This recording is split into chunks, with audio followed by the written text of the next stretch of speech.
Okay, the planning board is coming back. We're just waiting for remaining members and Laurie Connors. So just give it a couple minutes. And Amy, I see you're here, so we'll see if there's others from your team. Are there others from your team joining here tonight? Yes, Jim Jackson is also on the call. Oh, yep, Jim out in oops, And Chief Parenti, I believe, maybe on the call as well. great. Oh, Laurie came in as a, let's see. There we go. Oops, Laurie, where are you? Oops, there she is. Okay. All right, great. Good evening, everyone. So we've already read the announcements for tonight. Who are we missing? Where's Bill? Oh, there's Bill, Anthony. Okay, we got our board. We have Lori. We have Amy, the chief, Jim Jackson. Anyone? Is it just you three this evening? I think that's it this Okay, evening. great. So let's see. Why don't we, hold on, I have to switch over our documents here. Okay, so next on our agenda tonight, we have the continued public hearing for consideration of the application for site plan approval submitted by the town of Northborough for the construction of a new 30,000 square foot plus or minus fire station and associated improvements at the property located at 61 and 65 West Main Street, map 63, parcels 9 and 10 Monroe Street, map 63, parcel 7 in the downtown business district and groundwater protection overlay district area 3. So with that, welcome. I know when we last met, we had a couple of revisions happening that we talked about. Since then, we also received a letter from Fred. So why don't we, would you like to get started with, would you like to talk through some of the revisions since we last met? Yeah, sure. I can share my screen and some of the drawings. Is my screen coming up? Yes, yep. Okay, so one of the comments was we were asked to realign the west driveway to align with the Dunkin' Donuts driveway across the street. So we have done that, and it's shown on the plan that the Dunkin' Donuts driveway is right across the street here. So the center line of the driveway is aligned, and I think Fred mentioned that. So with that, we're asking for the still asking for the variance on the traffic study. You know, Fred seemed to think that with those revisions, wouldn't we didn't feel it was necessary to do a traffic study, but you know, so we're still asking for that variance. The other revision was on the roof plan, and Amy can kind of go through this. Yes, so we spoke to two different manufacturers of snow retention devices about the project. We provided them with a roof plan, with snow loads, with information on the material, the product that we were specifying for the roof standing seam, and gave them information on the project location so they could understand the annual snowfall and other project conditions. Both of the manufacturers ran calculations based on the project specifics that we gave them. The systems are engineered in accordance with those specifics. It's not like a one size fits all kind of things. They're very specific about knowing the project specifics in order to recommend a system. So they both came back with a recommendation of a single roof rail or snow rail to go along the perimeter of the roofs, right at the eaves. The snow rails are they're continuous and they work sort of close to the roof. What happens is the snow compacts with the weight of the snow, and then the forces are pulling the snow right at the plane of the roof itself, so that the rails are holding back the most dense portion of the snowpack that's on the roof. And it allows the snow then to thaw. They felt that one rail was adequate in all locations. Given the concerns that the board expressed previously, we are showing two rails along the north roof slope there. And what that will do is, if there is a really deep snowpack on the roof, so that the uppermost layer of snow sort of buckled over that first uppermost roof snow rail, then the second lower snow rail would catch that snow and retain it back on the roof and provide a little bit additional protection along that that north roof eave close to the entrance there. So we think that provides adequate security and hopefully addresses the concerns that you all had about snow retention on the roof. And then, Jim, we had some changes to the sign as well. Yeah, So we talked to the building committee. Previously we had requested a variance from the zoning board to put an electronic sign here, and that was denied. And so we came up with some alternative designs for the monumental sign, and the one that was selected is the one that you see here, where we would have a panel that has the fire department seal on it. In the middle of the sign, and we would still have the arching panel above the masonry piers that says Northborough Fire Department and gives the project address.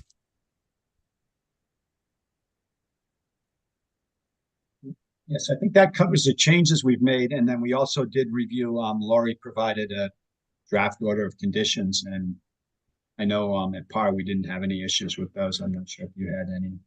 We didn't have any issues. Did we do something with a warning light? Was that? Yes, The, I did the- include that as a condition of approval. Are you talking about the warning signs in advance of the light? I That thought Bill we had talked about a suggested? warning. Yeah, or was it a warning? It's a sign, but it has like a red light in it, so I guess it's a little of both. Well, I had put, my interpretation of Bill's comment was a sign warning of a signal ahead, so that's condition N. Bill, does that capture your what you had intended? Yeah, I think so. Okay. Other board comments or questions? Amy, you have a question? Yeah, if you could go back to the roof overhang, the roof guards. On the drawing, it says roof below in the middle. So where that overhang is, that's over the door. Is there actually a roof below there, or does it go straight down underneath the roof?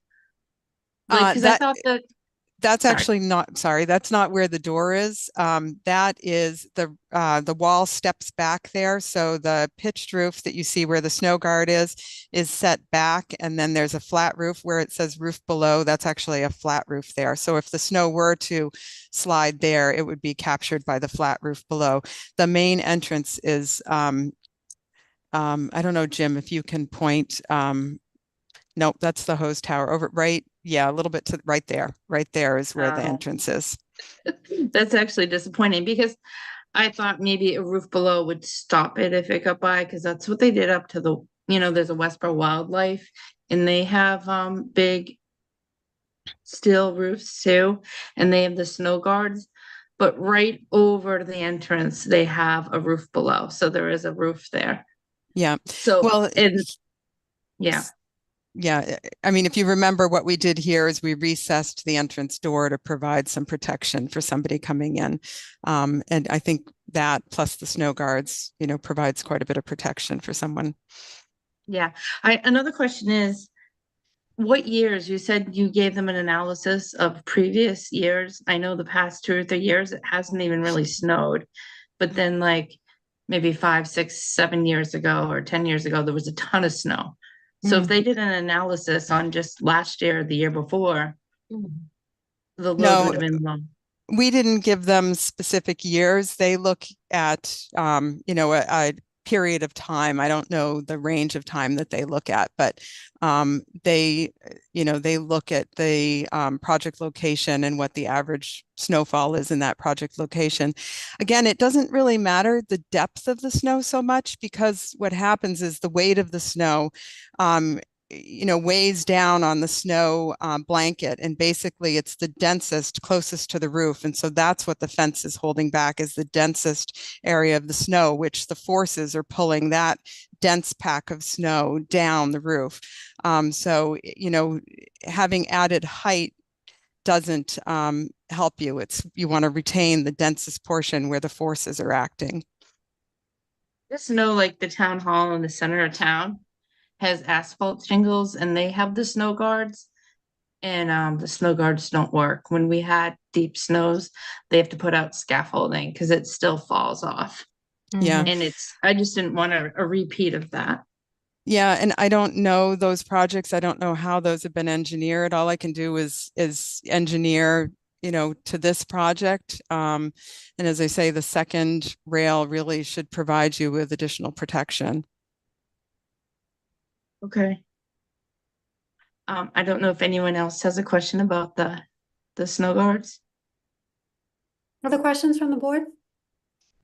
I was I just just had a curious, question. Oops, sorry. the current roof at the fire station, do you know what the pitch is for that? And if you guys have had trouble with packed up snow on that, do you have to clear it as we did a couple of years ago? Your And- current roof's a flat roof where we are now. Okay. And would this make it difficult if you had to clear it? Is there no option to clear it with the snow guards? I don't believe that's, if for some reason it built up and we would have to clear it, we have the efficient equipment and apparatus to do so. Okay. So sorry, I neglected, Millie, you just speaking now reminded me that we need to determine if you're recusing yourself or not from the hearing. Because if you are, I don't know if you can participate in the question, and your question's awesome, so it wasn't about that. I just, you talked, I thought, oh shoot, we need to settle this one. Lori, what do we need to do for this one? Yeah, because Millie, the public hearing is closed. You can ask questions as a member of the audience during the public hearing, Mhm. but during the deliberation, you should recuse yourself. Okay. All right. Okay, sorry, Millie, so hold your questions for sure, though. Yep. Okay, I Have think a the public couple- hearing's closed, isn't it? Oh, actually, no, No. it's still open. Yeah. oh, so still that format, so she can still ask questions at the question period. Okay, great. I just had a couple more questions if it was okay. Yeah, sure, of course. Okay, could you go back to the drawing with the entrance and exit? Can you just point out where all three entrances are at Dunkin' Donuts? I'm assuming you're straight across from the one in the middle? Like there Yeah, are we're- three. Yeah, so there's one right here. There's also one here, comes into Dunkin' Donuts. And there's another exit right here.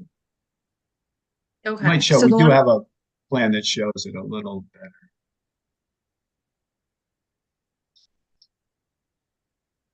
Yeah, so it looks like it's the middle one. Yeah, it's definitely the middle one. Just trying to figure out, because the one on the right is entrance only, the one on the far left is exit only, but the one on the middle has people that can go in and out. Yeah, so this one shows, this plan hasn't been updated, but this shows the 3 driveways. So this is, I think it's entrance only for the drive-through. I think the one straight across is in and out. Okay, this one. Yeah, I believe this one is. And Okay, this plan hasn't been updated. This is just yeah, I just wanted to make sure I was looking at the right one. Also, can you explain how the fire trucks return to the station? They're coming in and say you have a fire and there are 3 trucks and they have to back in. So do they queue up on Main Street or how do they say you have 3 trucks coming in? How's this gonna work? So the odds of 3 trucks coming back in at the same time is very, very rare. What you may get is a 2-truck engine in the ladder. Excuse me, an ambulance in the squad or something to that effect, but three trucks at the same. And the apparatus ramp on the front of the station is large enough that the trucks swing in, start to back up, and the other trucks swing right in next to it. Okay, so that would be an issue. So if you had two or three, they all pull in at the same time, or they wait and go one at a time? No, as soon as the first one is pulled in and squared up to the door, the next one pulls. So unless they're stacked up 4 or 5 deep, but there wouldn't be an issue. Yep, but they go in backwards, right? You pull in, you They're do back like right a in. 3-point turn? No, Huh? it's not a 3-point turn. The way that this site was designed was the trucks can come in and actually swing and then back up. So they don't have to swing, come in, pull ahead, back up, pull ahead, back up. They just swing out and back straight up. They don't have to swing out onto the street. So if they were heading eastbound, coming past Dunkin' Donuts, they would take a right, swing around, and depending what truck it is, depending what bay it goes in, right? So it really depends on what order they're coming. Swing around and back straight in without having to go out in the street. So to say if they came in, the first one swung around and backed up into the furthest bay, right where the hand is. The next one was coming at a closer bay. They'd swing in right behind them, pull ahead and back up. Is it possible they could end up queuing? Sure. Yeah. Anything's possible. If that happens, which I worked in a station that was like that. The guys, you just flip on your red lights so people know that you're there. But it doesn't. Okay. It doesn't happen where we are now, so I wouldn't imagine would. Okay. And then, Lori, do you know if they, and maybe the engineer, do you know if there's a 200-foot sight line? I know it's on the corner where the, public parking is coming out, and you look left, there's a corner. Is there, I'm assuming there's the 200 feet sight line was met? I know that you had to do a traffic study for Mass DOT. Mhm. Can you speak to that, Jim? Yeah, our traffic engineers have reviewed it and the sight lines are acceptable. I don't know what the exact distance is. It's based on the speeds on the road. It's not really the speed limit, but the average speeds on the road. So it's usually above the speed limit. But they base the sight distance required on them, and we are meeting now. And Mass No. DOT will review that also when they review our curb cut permit. Yeah. I just didn't know if it was part of our bylaws. I know when we used to have Fred here, he would, we need 200 feet sightline distance. So I didn't know if you meant that. So the Mass DOT is gonna look like at every opening, or they're looking at I know you're doing a traffic study later, but that's mainly for a light? For the Yeah, no, flashing we also lights? have a permit for the curb cuts too with the Mass DOT because it's a state road. And we must have the 200 feet because the hillside driveway is about 200 feet from this west entrance. Yeah, and it's not from the next driveway, but it would be around the curve with the trees. Yeah. And, I don't know if there's Yeah, the anything 200 feet blocking. would be to about that driveway though. That's about what that distance would be. The 200 we're- feet is to the hillside driveway? Yeah, we're putting in another 160 feet of sidewalk. So it's a little over 200 feet. Yep. So if you're sitting at the end, I know we don't show the curve here. You could see the cars coming around the corner Yes. for 200 feet. Sightline distance. Yes. Yeah, it would be clear. From the end of our property to the beginning From of the the driveway. Hillside Terrace driveway is about 175 feet. From the end of our property, not from where the driveway comes out, from the end of our property. Because that's, we had to go out and measure that for the sidewalk. Yeah, from right about here. Okay. I'm just, as a board member, I'm still not convinced that I wouldn't want a traffic impact analysis. Because we talked about eastbound and westbound traffic, turning movements and assessment of the driveway alignments. And I don't know, is it okay if I share my screen for a minute? Say.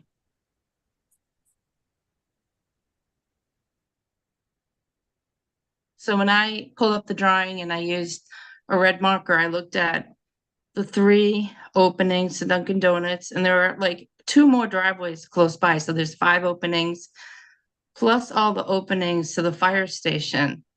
And if everybody going left and right, I really felt there was a lot going on right here. And in my mind, traffic safety is one of the criteria for the site plan. So I still wanted to see the traffic impact study to ease my mind. I don't know if others do, but I just wanted to show this entrance and exit for both sides are coming and going. And then you have people leaving here and people. There's a lot of activity. Okay, thoughts from the board on this? No, I tend to agree with Amy on this one. I thought from the beginning with just the sheer volume coming out of Dunkin' Donuts, and these cars coming at each other, head to head in all directions, it's just gonna be a mess. So you would like to traffic study? I prefer that. Okay, Bill, your thoughts? Yeah, I mean, I don't think a traffic study will hurt. Granted, I don't know how much traffic is going to be generated by the fire station. That's my concern, right? Because that's really what they're looking at. They're not looking at all the other driveways, right? That if that were the case, then we would need a traffic study from Dunkin' Donuts to be done by them, right? This is going to be just looking at the fire station. And I'm not sure. I don't think that we're going to get the information that we're looking for from that traffic study. That's my concern. So we're going to, have all of this money and all this time go away that isn't going to get us the information that we're looking for. My question would be, what would change, like to Bill's point, what would actually change that would make a difference if we were to get the study? Like, that would just be my concern, because in my mind, if we could do, like I thought about this, I've been driving through there. Every time I drive through there now, I watch and see what happens and, just really look at the traffic and what people are doing and how that's merging into one lane and people are racing around each other. But that has nothing to do with the driveway for the fire station. So, one thing I thought was that right turn only. I think, Lori, you weren't necessarily a fan of that. But if between certain hours, like that morning Dunkin' Donuts craze, like between the hours of 7 and whatever, right turn only or something like that. And then I'd be more inclined to waive a traffic study, because I'm not sure what a traffic study would yield for changes. I don't know. Thoughts on what we would expect to see from a traffic study that would change the plan? They would have to look at the traffic going in and out of the public parking lot. Like, it's not just the fire trucks, but now there's a conference room where there are people coming in and there are going to be charging stations with people coming. And so I don't think they just look at the fire trucks. I think they have to look at the traffic Yeah, from and all. I think we spoke about this earlier, remember?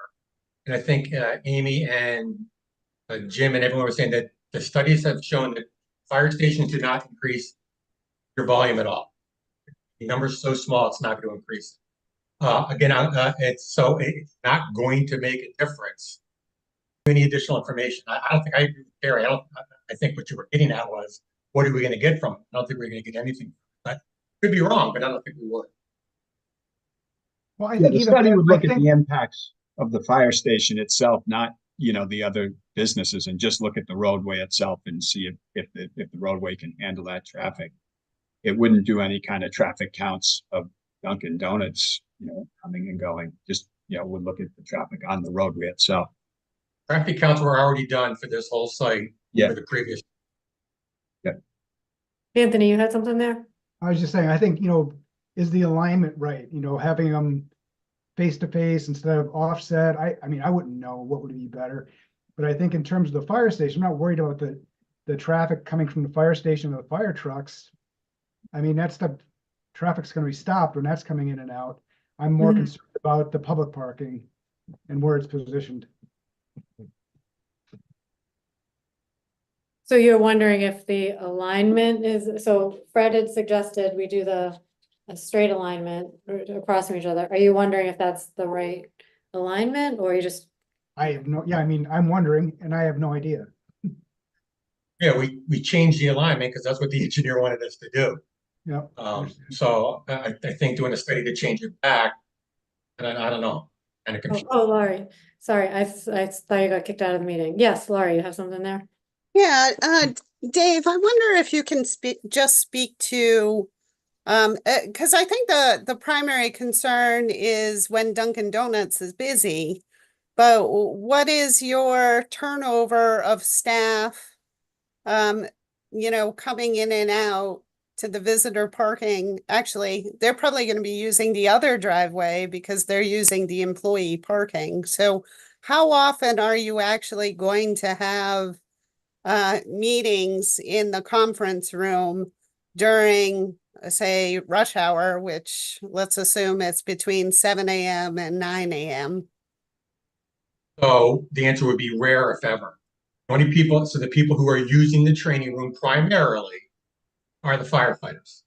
Now, if we have an EOC activation, that's a whole other ball game, right? We have all kinds of people coming in and out.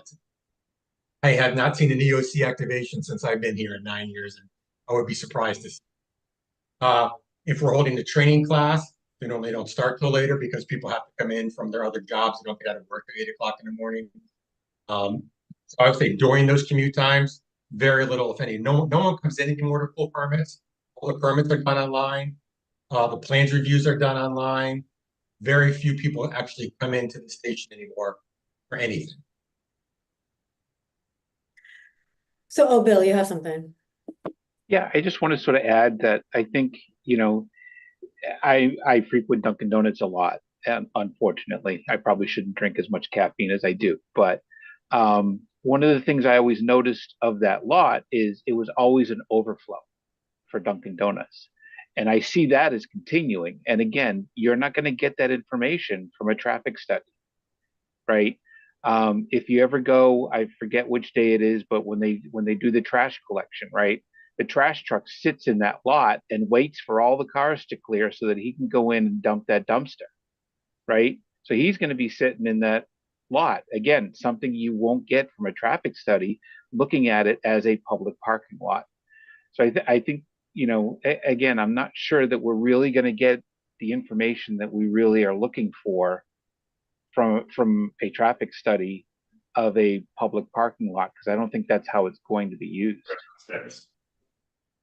So, Lori, recognizing this is a site plan and not special permit, could there be a condition of like, if X number of accidents occur coming out of that public parking lot, that we need to come back and revisit the need for right turn only, or like the fire chief can come in and report in like 6 months? I know that this is not a time, you can't put a time on the site plan, I don't believe so, but like, could we have the fire chief come back and report on, if there were 20 accidents coming out of the public parking lot, then we know we need to do something. But if there's no change, is that possible, or is that only a special permit? Well, I think it's important to note that this is under Mass DOT jurisdiction. So Mass DOT is going to issue the curb cut permits. So if they think that there's any problem with the alignment of the driveways, then they're going to force a change. So as I mentioned before, right turn only signs just means that somebody's pulling a UE illegally in the middle of Route 20. And I'm super concerned about that, especially when you're in the downtown with all of those traffic lights. So I personally would feel that the engineers at Mass DOT would have it covered. That's what they do. And I think if there's a problem, then certainly they will call the town to task. But I think that, I have faith that they would be able to handle this situation. Okay, so along those lines then, say worst case scenario in the next year let's just say ridiculous number, 20 accidents coming out of that. Does Mass DOT then come and evaluate? Like, what is the trigger, or what happens? Do anything, or do we just hope they notice, or? can I answer that actually, Oh, Carrie? sure, yeah. So this is one of the fortunate things of me being the chairman of the Traffic Safety Committee, right? This is one of the things that we actually review. We do get the police data, and we do review that on an annual basis. And we can actually make the recommendation to, or the request to MassDOT. We do that we've done it 2 years now for Lincoln Street and Route 20. Not that they've heard us at all, but they have their own very stringent data that they go by, their accident data, and it has to meet that criteria, or else, there's nothing that can be done. I see. And Carrie, to answer that from the fire station point of, or fire department, we obviously don't want to cause a problem. We don't. That's why we had gone back and looked. There's been like 6 accidents in 5 years with no personal injury. If that were to go up at all, I would be back.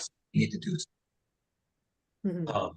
I completely agree with you. I don't think that'll be the case, but I think Bill makes a great point as well, that that's something that the traffic safety committee reviews, and that's something the fire department would be very concerned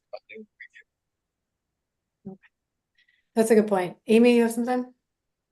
So, intersection at Bartlett Street and Route 20, and that's been flagged as a problem intersection for years, and Mass DOT knows about it, but so nothing happens after the fact. Like, it's been years and nothing's really happened. So I wouldn't base Mass DOT coming in to swoop to save the day, because it's already going to be built, and it probably be flagged as a problem intersection, just like over by Route 9 in Wegmans area. There's a problem intersection there, but it would be years, if ever, if it was fixed. Yeah, again, MassDOT has their criteria. I know of the exact one that you're talking about as well, Amy, and there are a couple others actually in town. But they stick by their criteria. And so, no matter how many complaints we make, right, it's got to meet their criteria, or else it's just, nothing's going to happen. And so, again, going back to the traffic safety study, right, no matter what we put, doesn't matter if it doesn't meet their criteria, because they're going to do the curb cuts based on their criteria, not what we might tell them. Right, but I think the one on Bartlett and 20 met their criteria. We learned that when we did the walkthrough for Bartlett Street. Not for a number of accidents. I don't know. I just remember it met the criteria, but it was the only one. But either way. Okay. So this sounds like something we're thinking through. Just so we can figure out if there are any other items we want to discuss, we'll circle back to that. Any other comments or questions from the board? I had a couple questions. Sure. Let me just pull them out. I just had a question about the groundwater systems. I know there's a buoyancy report, and I've been on the board for 10 years. I've never had a buoyancy report. Could you just explain what those water retention systems are doing underneath? Is it the whole parking lot, under the building? The buoyancy report, why is there a buoyancy report? Yeah, sure. So what we're doing for stormwater detention is we're installing concrete vaults below grade that will store the stormwater and then slowly release it back into the MassDOT system. So it reduces the peak flows coming off. These are like concrete vaults. So if there's no water in the vault and then the groundwater comes up high, these could actually, and any kind of tank could float out of the ground. So we have this supplier provide buoyancy calcs to show that these won't float out of the ground. And there's different ways they can keep that, sometimes it's just the weight of the structure itself is enough to keep it from being buoyant. Sometimes they have to put a little, form some concrete along it to pick up some more soil weight on the structure. So that it's just a design issue and a construction issue for the vault. And it's the supplier provides that because they're all slightly different. So is it needed because of the water table? Is that why you need a vault? Like I've never heard of it before. The vaults, yeah, so the site isn't, a lot of the areas aren't suitable for infiltration of groundwater. So we're using the vaults. We've used them on a lot of projects. We did them on Ashland. We had the Ashland Public Safety Building. We did have to use them there too. They had similar groundwater.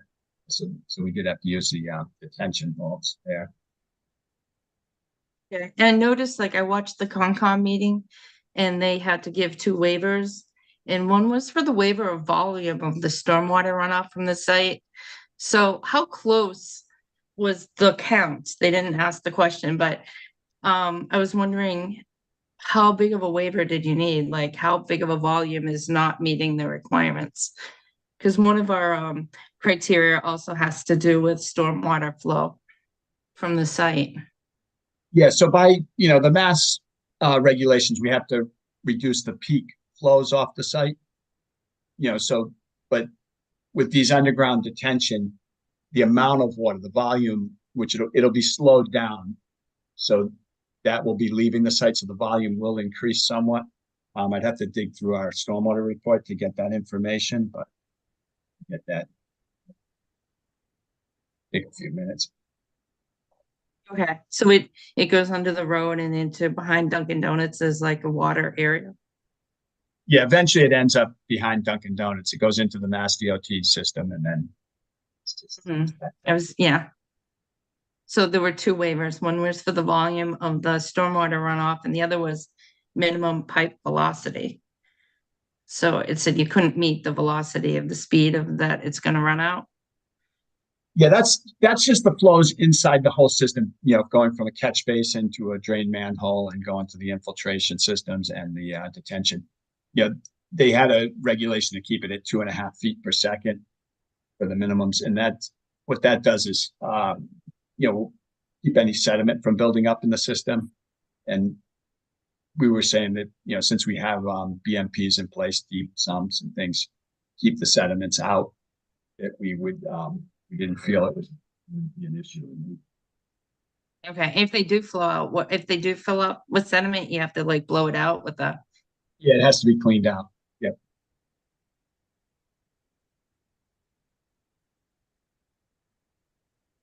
Okay, other questions?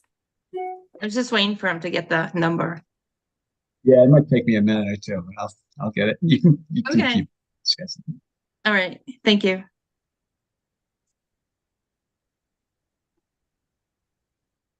And then Laurie, any additional comments or questions from you? Okay, well, while we're waiting for that, why don't I see if there are any public comments? This is a public hearing, so I will invite any public comments at this time. So let's see, first we have Mitch Cohen. Hi, Mitch, just your name and address. There, Mitch Cohen, 12 Whitney Street. I'm a member of the Fire Station Building Committee, but not speaking on behalf of the committee, but also speaking a little bit as follow-up to a discussion we had on the sign for the fire station at our last meeting. The sign that was shown to you was what we approved. It was approved essentially so we could have something before you after a lot of discussion about different sign details, and that of course followed the zoning board denying our request for the LED sign, which I totally respect. My only request to you would be in your approval, if you have the ability to grant us some flexibility for future design tweaks to that sign, we might be able to come up with something a little bit different and or a little bit less expensive. A little bit down the road. We don't need to, from a construction standpoint, we don't need to have the design 100% done right away. We would certainly appreciate a little bit of flexibility on that, but I think we would take advantage of that. Okay, It's my only thought. great. So Lori, if they did have modifications to the sign, is that just there's already a process in place for that, isn't there, where they could do that at some point? Or Mitch, Yeah, you're talking about pre-build, like if you wanted to tweak it before you put it up. if it's a minor modification, then typically minor modifications would go before the DPW director, the building inspector, and I. And I know at town meeting, it just passed and they started before town meeting, but all downtown signs were going in front of design review. So it could be condition, it goes back to design review.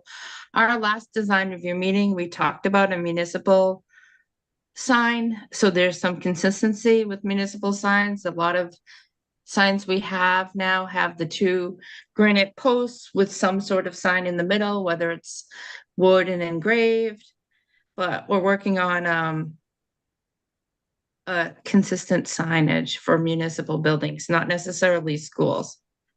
So, I mean, it could be a condition that goes back to design review, or it could even go back to planning board if you didn't want to send it back to design review. As far as the sign,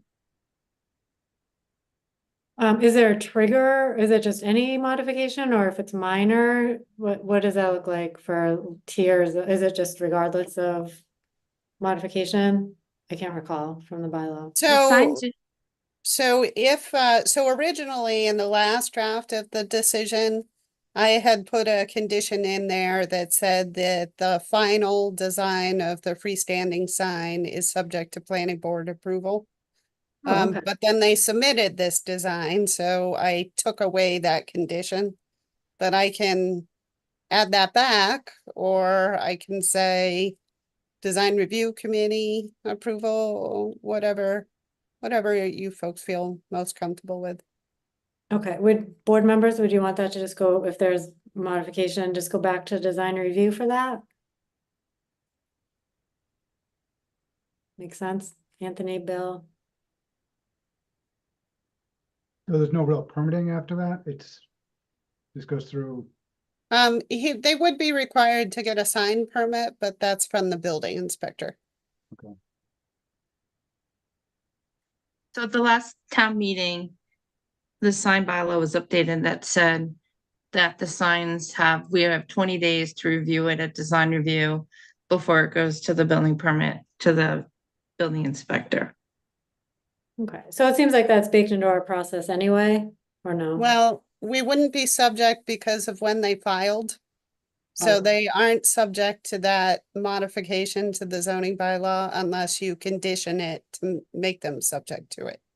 Okay, so do we want to create a condition that just matches our current bylaw and do design review? Thoughts on that?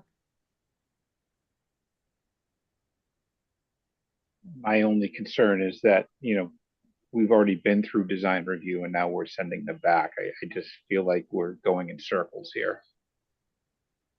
well, I think it's Anthony, to make modifications to what we're seeing now, right?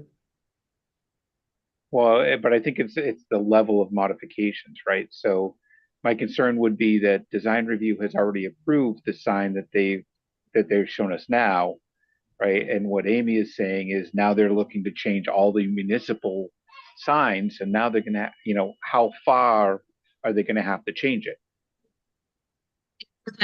It wasn't in front of us, the sign currently, because it had to go to ZBA. It was supposed to come back to us after the ZBA. Okay, so do we want to tier it, like a minor modification could just go to the, It The could come group- back to the planning board either way. But I do think if there's gonna be a municipal sign, you'd rather have it match than have it replaced in a year. Like, if there's gonna be a municipal sign type of, I think the select board is gonna approve it. You'd want this sign to match versus install it and have it not match and then replace it in a year. So, I guess my other question would be, is this something that needs to go in front of town meeting the sign? to make that the sign? Yeah, if you're gonna set a definition of municipal sign, is that something that needs to go into our bylaws as a definition of a municipal sign, just like we would with any other sign, like a external, lighted sign? As long as the freestanding sign complies with the sign bylaw, it's not subject to town meeting approval.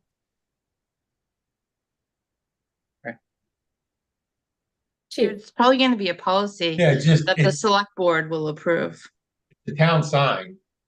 select board of the town wants to change the sign, we change the sign. It's not a, you know what I mean? It's not a big deal. It's if they decide, like Amy said, before we get it done, they want a different sign, then we put a different sign in. That's simple. I think. Okay, Station review committee, you guys didn't have heartache over the sign. Like you're saying now. I'm sorry, I didn't hear you. Oh, at your last meeting, you guys discussed the sign too, and there wasn't a lot of heartache over keeping this sign versus the other sign. There wasn't a lot of heartache, you're right. Right. Yeah. okay.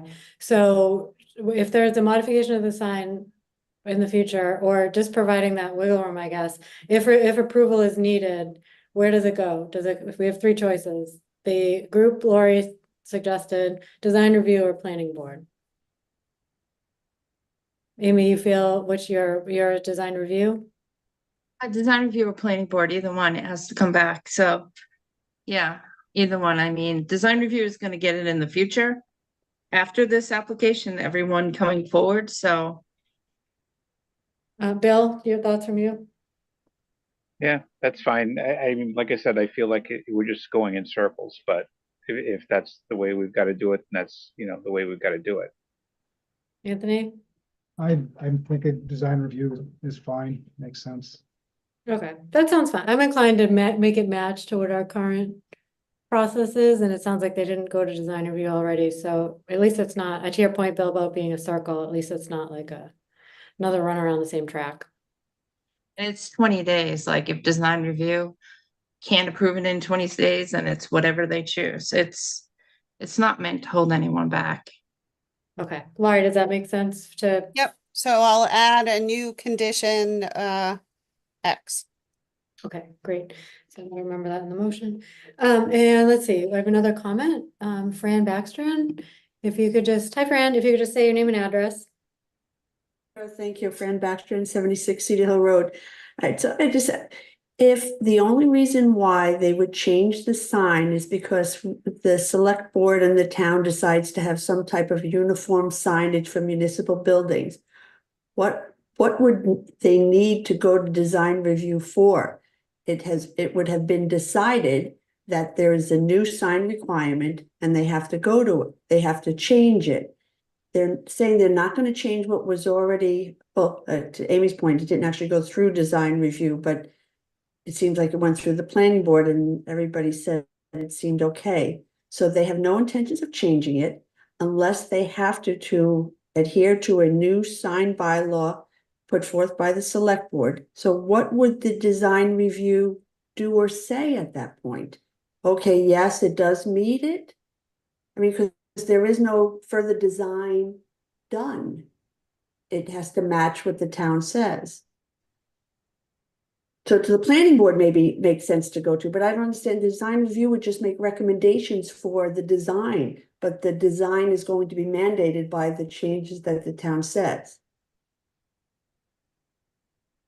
So Lori, what is your thought on that in terms of how that would work out? If it was just to comply with whatever the select board approves, is that a different circumstance? Yeah, so the way the zoning bylaw change works is that the design review committee is advisory to the building inspector.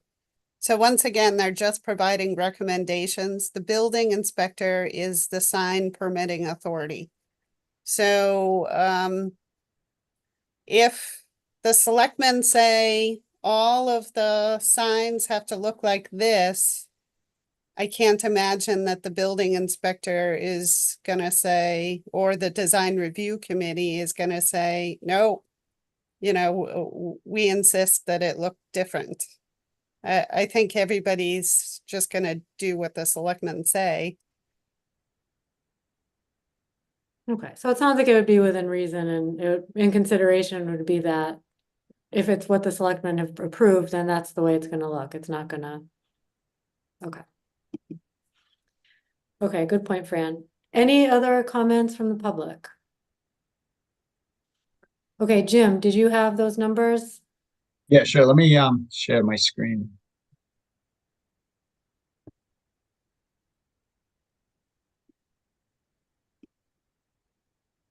So this is our stormwater report that we submitted with the permit. But the Your lower, screen's not up. oh, it's not coming up. No, not yet. There you go. All right, good. So this is the stormwater report that we submitted with the permits, and we have a table, it's unfortunately broken into 2 pages, but the table 2, the peak volume leaving the site, and the first design point is the Mass DOT system on the west side of the site, and then as we go, we have another design point on the east side, the Mass DOT on the east, and then also some of the flows were going to the bank parking lot, the existing conditions. So for the west side, we were actually able to reduce the volume leaving the site, and the bank parking lot, we're not having any flows go there, so we reduced the volume going there. But the Mass DOT east side, these are the numbers. Percent reductions actually negative, so it means we're increasing it. So for the this column is 2-year, 10-year, 25, and 100-year event. So you can see in the 2-year event, we're increasing it 79% the flows. And then in the 10 year, it's 42%, and it goes down to 33, 25 year. The 100-year, we're actually still increasing some, but 25%. That's the volume. Does that answer your question, Amy? I guess, what were they looking for? What is the flow rate that? That's that's the overall volume. The Mhm. the rates we're able to reduce on all the storm events. Rates. Okay, I know they had to give a waiver, so I was just wondering what the difference was. Yeah, between the volume is delayed over time. The peak flow is, the more instantaneous, the flows, leaving the site in, per second. Per second. This is overall cubic feet, but it's delayed over the duration. Okay, I guess I just don't understand it. Like the number is 79%, but is it supposed to be 100, or what were they looking for? Oh, no, what they would be looking for. See here, they're looking for a reduction, and they wouldn't be looking for any percent reduction, just as long as it's less. So it could be, 1% reduction would be fine.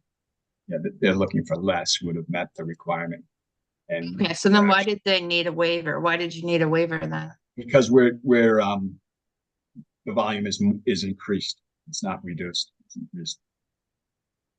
Yeah, it's increased by 79%. If it was reduced by any amount, we wouldn't have needed a waiver. We wouldn't have had to do. Oh, so the volume coming out is increased by 79%. I thought you were saying it was reduced. No, it's increased. Okay. Okay. Yep. Other questions? All right, Jim, you don't have to share your screen. You're relieved of your screen sharing duty. All right. Okay, great. So let's get back to, it sounds like, are there any other outstanding items if we go back to traffic study?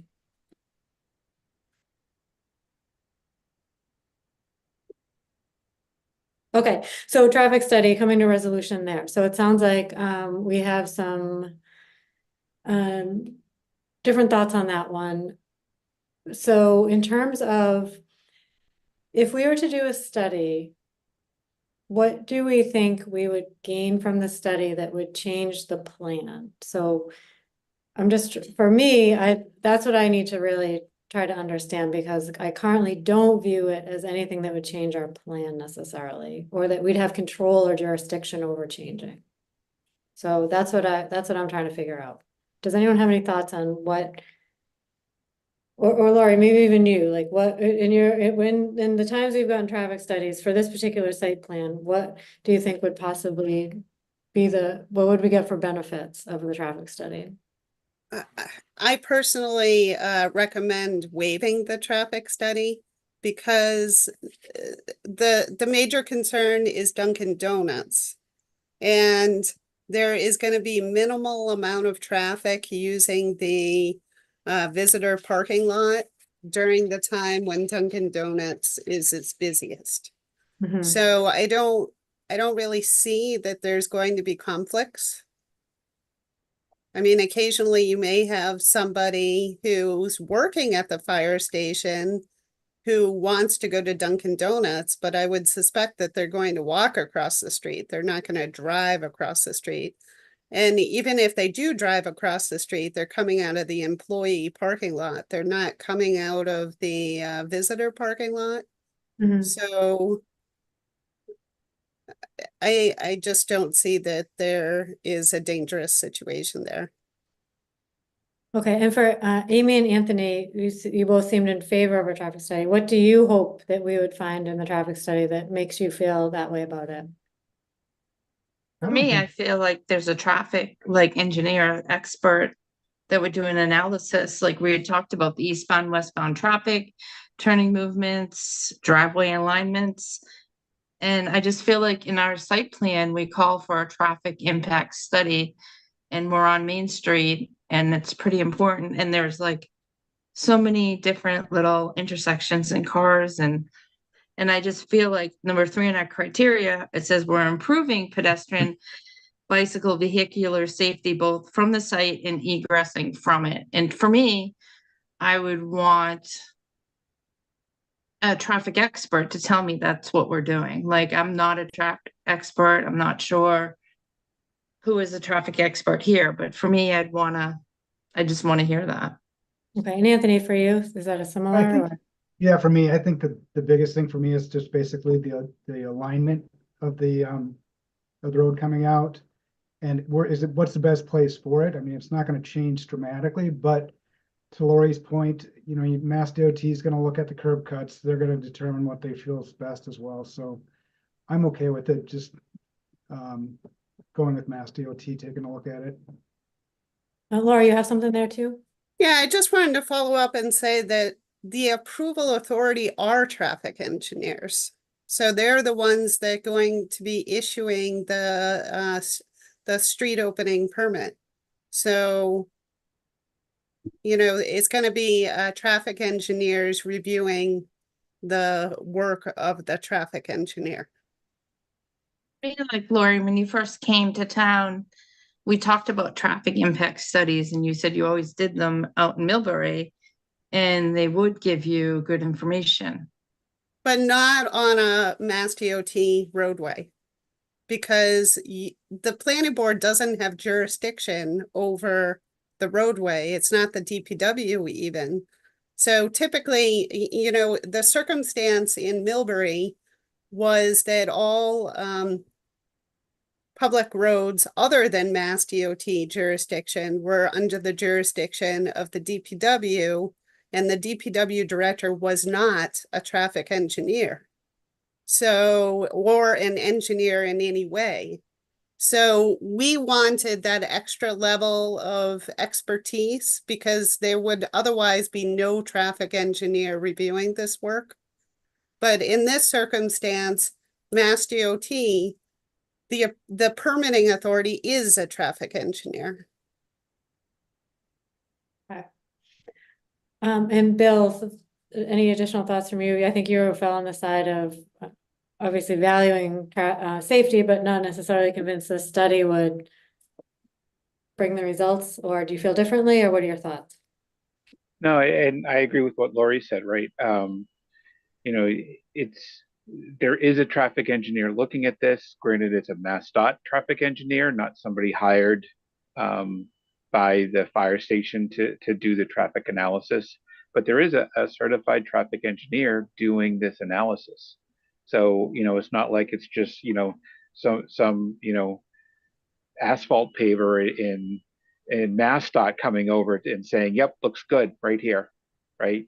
No, you know, they're gonna do what they do, and you know, I guess it makes it easier when, you know, because again, if we were to do a traffic study, I don't know that we can tell MassDOT, oh, we think that the curb cut should be here, right? Or we think this other thing should be happening. They're going to do what they're going to do based on their criteria. And PAR does have a traffic engineer on our team that's, you know, that has reviewed these curb cuts. You know, they haven't been submitted to MassDOT yet. They'll have the final approval, but PAR does have a traffic engineer, you know, proposing where these curb cut locations are and the signal. And we do have traffic counts to justify the need. Will the I mean, Mass DOT actually look at the sight line? Because right now we don't know about the sight line. Yeah, we've looked at the sight lines and, you know, we feel the sight lines are adequate, and, you know, Mass DOT will definitely review that, but feel they're adequate. Yeah, I'll just add that, you know, the condition N, the one that I asked for about the signal sign warning, right? If you look at that condition, it states all over it that it's based on MassDOT's conditions and criteria. We can't say that we want a sign there, right? That's up to them, just like the rest of it. So again, I think a traffic study, you know, I do agree that traffic studies are needed when it's a public road that's, you know, that's Northborough maintained. But in this case, we don't have any say. So why bother? Well, I know there's gonna be a traffic study for the signal, and this public parking lot has nothing to do with the signal. But they're still gonna look at it. There's going to be a traffic study for the entire site, the curb cuts, everything, right? That's what MassDOT is going to have to do, which is the same one that we would do on any other road. Yeah, that's correct. That MassDOT is going to review the curb cuts and that too, and as well as this. Would anyone feel better with a right turn only? I know that Lori thinks they're gonna do a UE, but I don't think they would. On on right there, a right turn only. No, because Lori's exactly right. If you do a right turn only, somebody's going to be pulling into WCD garage or, you know, any one of those other locations that's a left-hand turn, and you know, turn around and go back the other way. Yeah, Bill, I think what they're gonna do is they're gonna turn around on the apparatus base. They're gonna come in, the first place they're gonna see the turn around is right in front of all the apparatus. Right. Swing there, you want to talk about dangerous, that's not where we want to turn it around. True. I didn't think about that.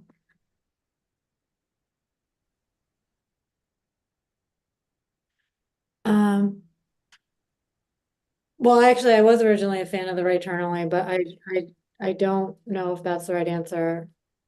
Based on the traffic at the time I'd be most concerned about, which is Dunkin' Donuts busy time. And then if people did turn around in that second parking lot, that would be not what we intended. Worse than the U-turn. Oh, just up in the.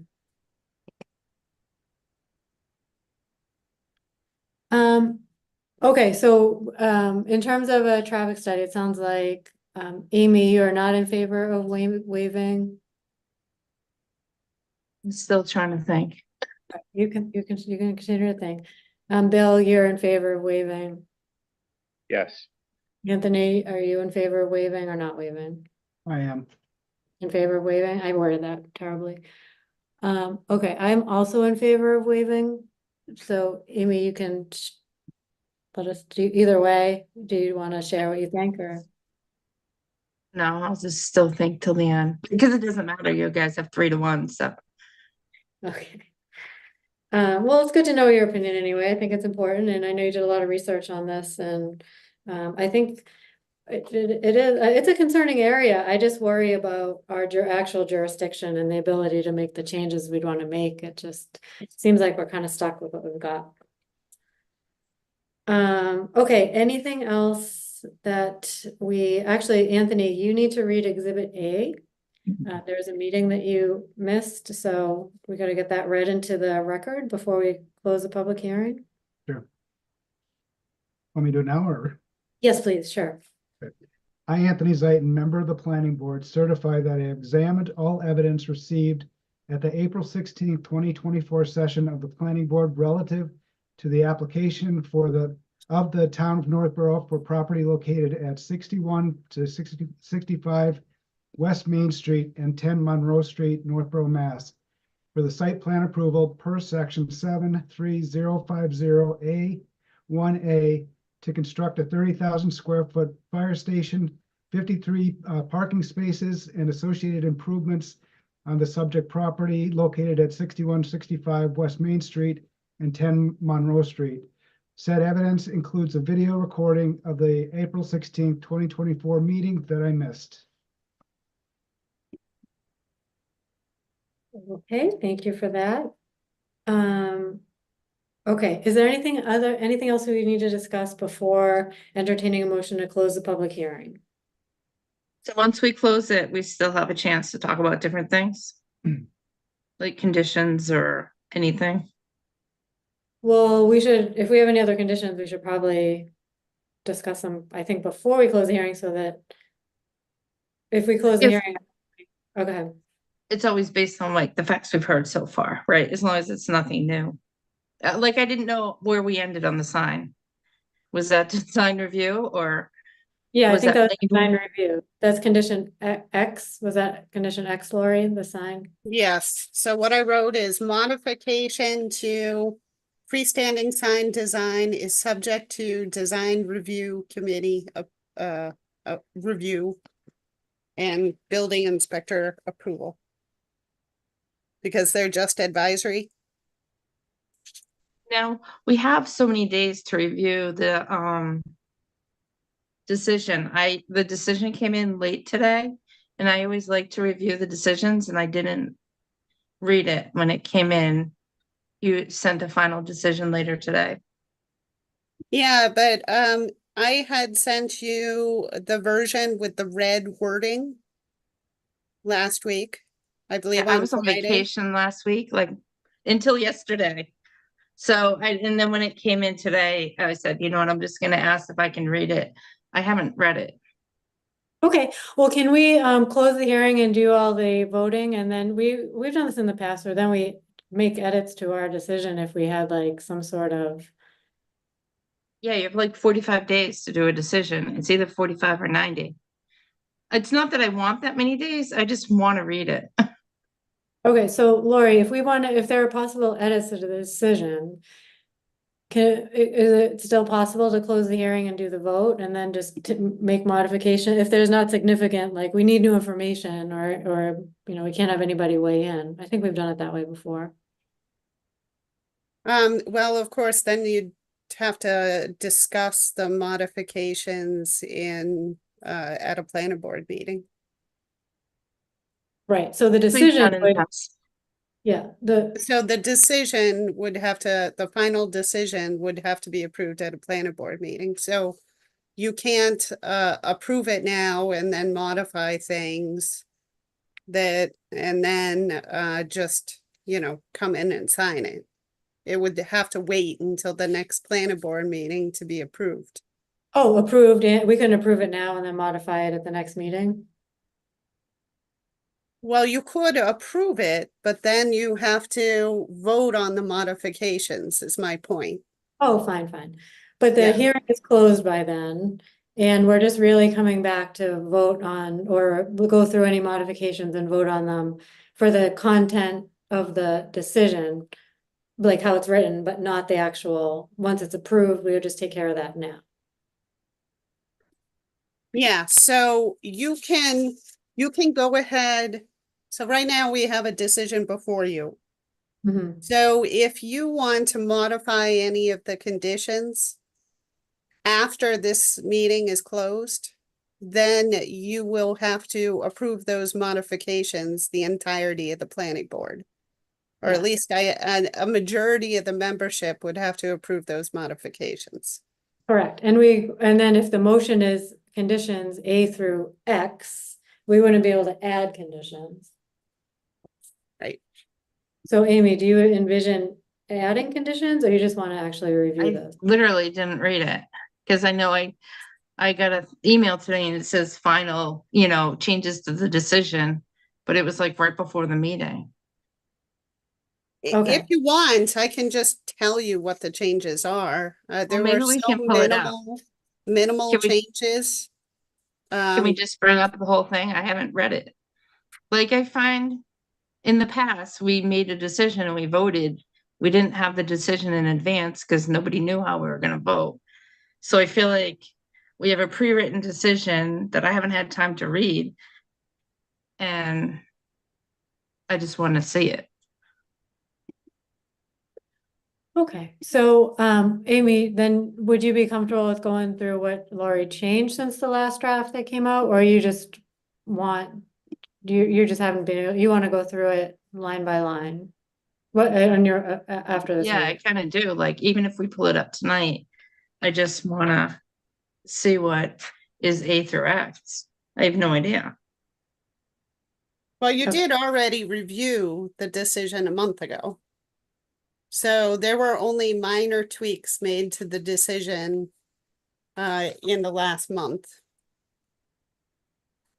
Okay. You say. When I saw that come out right before the meeting, I was like, I really don't have time to read it, so I figured it wasn't a big deal. So it looks like, if you look at the modification, I'm just trying to look through the modifications. I just want to get a copy of the decision.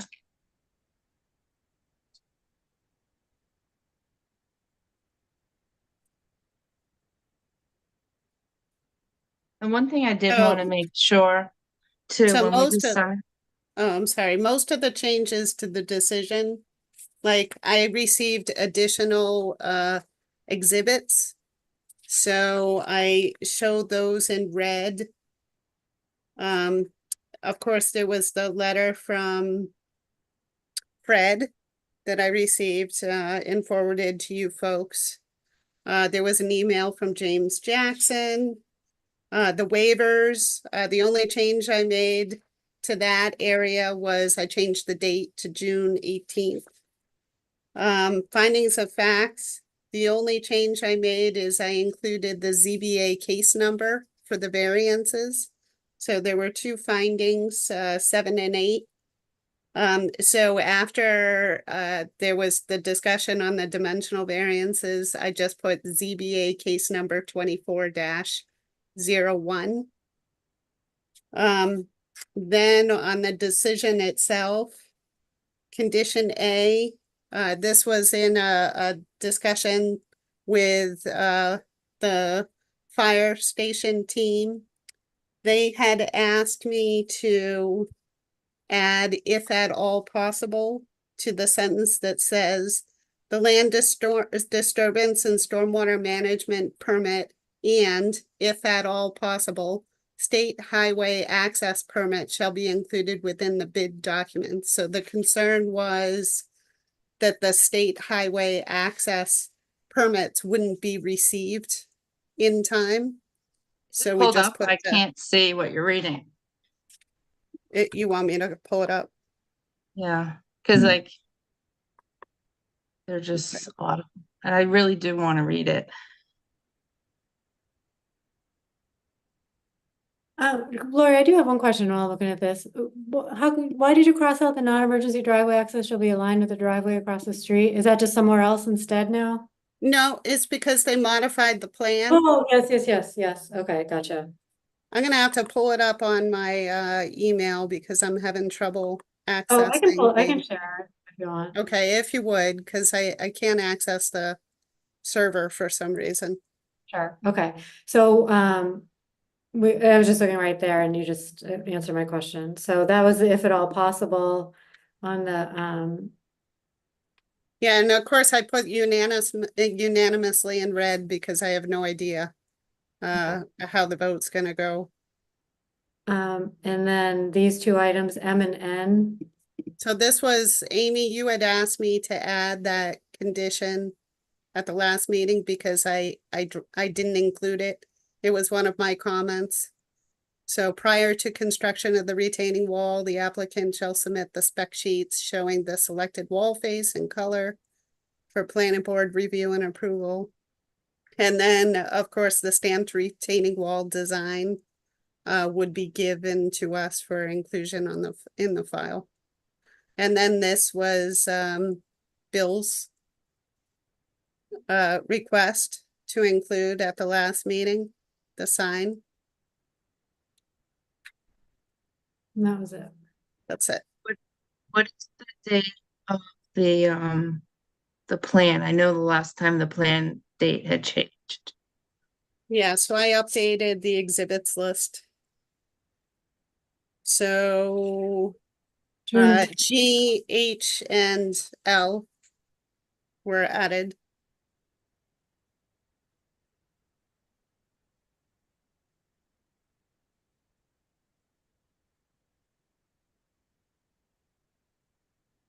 So it has the plan of the sign. Do we take that off if it's coming back? Well, review. this will indicate that you approve the existing freestanding sign. So it's only if they modify the design, they have to go to design review committee. Oh, okay. So in my opinion, I don't want to approve the sign because everybody had talked about changing the sign.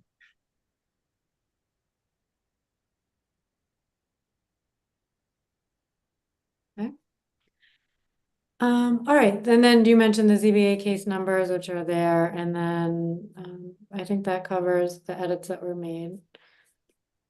And the exhibits were that email from, Jim and an email from Janet. So those are Oh, the there two. is one additional email that I sent you today. There was the back and forth about the sidewalk information, which I forgot to add, so I'll be adding that one. So having to do with the pricing of the design and the length of the sidewalk extension and the pricing of the construction. Okay, so based on that, Amy, seeing the edits, is that something you still want to read the decision or? I mean, definitely would, but so do we have to approve that sidewalk extension or it's just gonna be part of the design? I know at our last meeting, we had discussed the sidewalk and it sounds like we got prices back. And it's 35 to 50,000 to build the sidewalk. Oh, yeah, So I have those, that in condition B. So the design of the sidewalk extension to the easterly driveway, so that would be prior to construction activity. The applicant shall submit a final set of plans with the same revision date for town staff review and approval and incorporation into the bid documents. All comments from all approvals, including the land disturbance permit, shall be addressed in the final set of plans, including the design of the sidewalk. And then there was another condition saying that they have to actually build it. And that one is, let's see. I really do want to R. read it. I mean, we have 45 days to write a decision, so I don't know why. Can't read it. Well, I thought it had something to do with town meeting and being ready for town meeting. Dave, I is think if that we vote, that they can concern? still go forward, right? Even if we vote, we still just have to do the decision.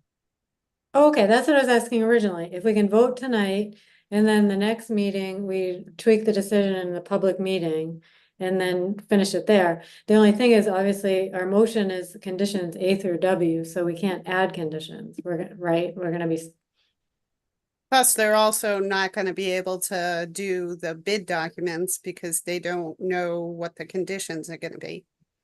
So the project is gonna be stalled for that well, period. no, if we vote tonight though, and then do the decision, like tweaking edits or tweaking the language at the next meeting, but the approval comes tonight, is that possible, assuming we don't add any conditions? Like I said, it's gonna delay because they're not going to have the conditions to be able to finalize the bid package. Oh, because if we change, I see what you're saying. I'm thinking the conditions would be, if we make the motions for A through W, those conditions are pretty much set. We're just wordsmithing, but you're thinking could be more than that. Yeah, I don't know what Amy's thinking, so. Just saying, I just want to read it. What time did you send it out? I'll open it up. The final version or this Yeah. red version? The Well, the final final- version I sent out this afternoon. I'm I'll just have- looking to open it. So it looks like 318, a clean copy. Yeah, it's when I sent out the motions. Okay. I just want to read it really fast. So I did change the vote a little bit because of course Millie can't vote. So, but of course, that's gonna change anyway, depending upon how you vote. Well, why don't we take how about a 10-minute break and then that'll give Amy, or Amy, how many, do you want like 10 or 15 minutes? We can take a quick break and come back, or? Yeah, I just want to read it. Okay, how about we take, let's see, it's 7, why don't we come back at 7:50? Everyone can have a little bio break, get a snack, and we'll come back at 7:50. Does that sound good? Thank you. Okay, great.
I'm back.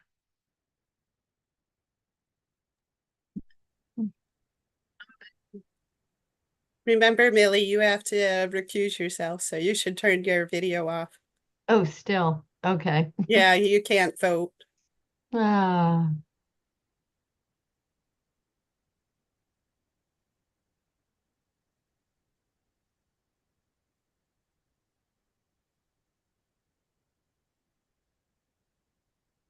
Okay.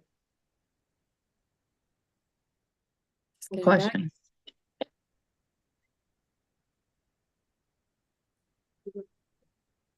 If Lori's back, I can ask her the first one.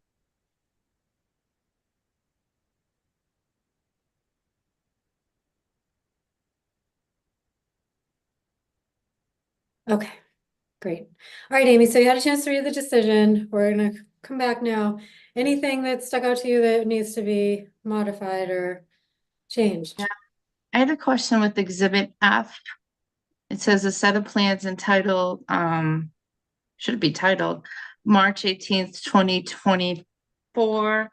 Should it also say revised March 18th, 2024, revised April and May? Because my last set of plans say May 14th, 2024. Yeah, but remember that there are a different set of plans that were submitted to the design review committee than the planning board. So these are exhibits are specific to the planning board submission.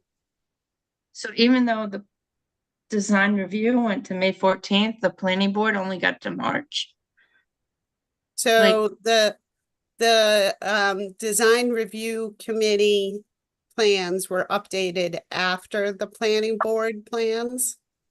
So those dates differ. So the planning board did not see the design review committee plans because those changes were already reflected in the prior set of plans that the planning board got. Guess I don't get it. Because So it there were seems like three, yeah, there were only 3 sheets that have been modified during the period of time that this application was before the planning board. And those 3 sheets are reflected in, let's see. Of course, now I don't have my red copy. so So this last those one, are G, H, and L. okay.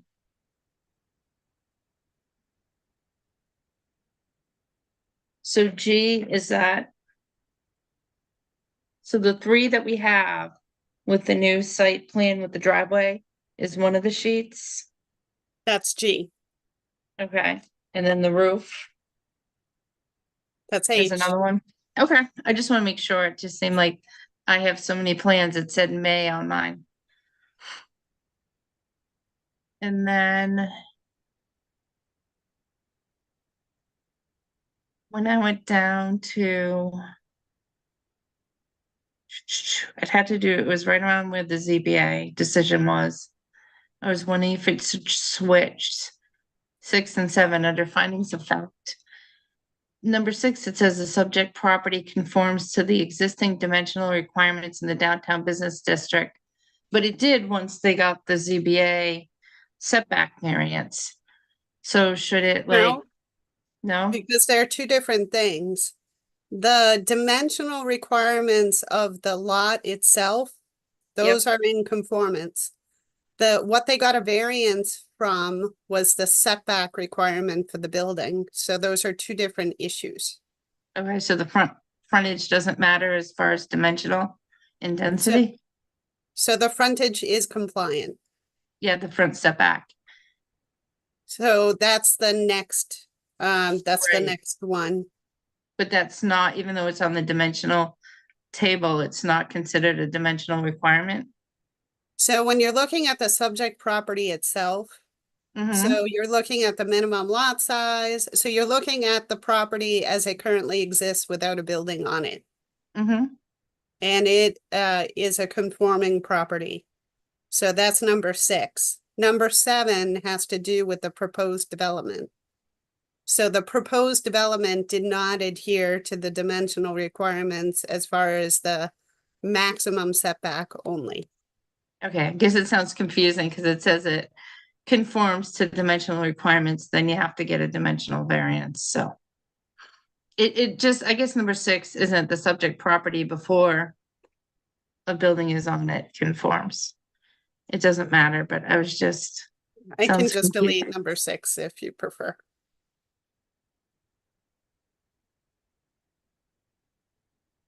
So I was, that had to do with number 5 above. Which talks about the minimum lot size and the frontage, but if it's too confusing, let's just cross it out. just 6, not 5, 6. yeah. Everybody agree to cross that out? Fine. Sure. Okay, so now we have 9 findings of fact. Okay. And then it says A through W, but you're adding 2 more? I thought one more. So, yeah, I gave One you more. a motions a document, so it's A through W, and we're adding one more. Having to do with That's- the sign. The sign? Okay. And I had just one last thing to say. When we do make our motion, like when we did Algonquin Regional High School, we did the fields. We made a point to say that, you know, we're approving the application as long as it approves town meeting. Like, I don't even know if that was a condition, but our approval is contingent on town meeting approval. That we're approving the site plan, but it doesn't mean that we're saying, you know, that we're in approval of the application overall. Like, I'm not saying we are for it or against it. Like we said, we weren't for or against the high school fields, but we're saying that we approved the site plan. So for the fire station, we can say we approved the site plan. It doesn't mean we're saying that we approved the fire station, but we're approving the site plan for the fire station. We made some sort of comment for Algonquin. I wanted to do the same thing here, but it's up to everybody else. I can't remember what the exact statement was that we said. Does anyone else remember? Is it, but not as a condition, just as a statement? Right. And I didn't know, did we have a statement, a condition that said that the site plan is contingent on town meeting approval? I mean, it's a given. You Well, couldn't do yeah. it without town meeting anyways. Well, you can't, because then it won't be funded. Right. So I just unless didn't some know. benefactor comes in and Right. pays the $50 million or whatever the cost will be. You know someone, Lori? Just I wish.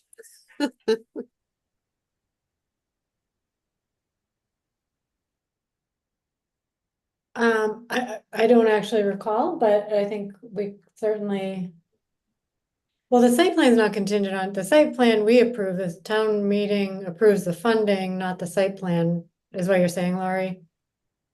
Yeah, I mean, town meeting has no jurisdiction over the site plan, so this is your jurisdiction, so you can't pass that jurisdiction along to town meeting.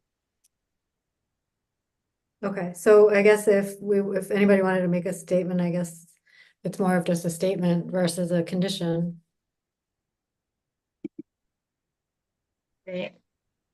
I think we made a statement before we approved the, Algonquin Gonkplex that, you know, approving the site plan didn't mean, you know. That way everybody, I guess, I don't know how to explain it.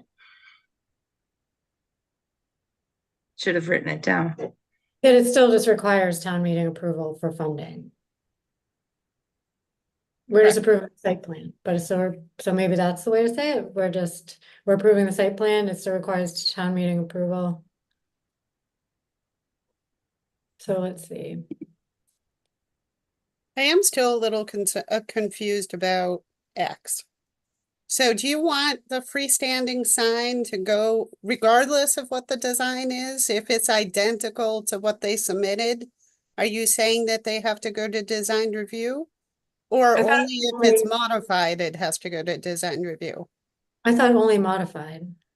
Okay, that's what I thought, but then the language of just before we went on break, I started to get confused that it would automatically have to go there. Does anyone think otherwise? No, There, I 'cause I agree. I think- think it's just if it's modified. Okay. I think Mitch said they weren't done with it yet, yeah. So I would deny the site plan, I mean, the sign right now, for me, because I know we were still talking about it.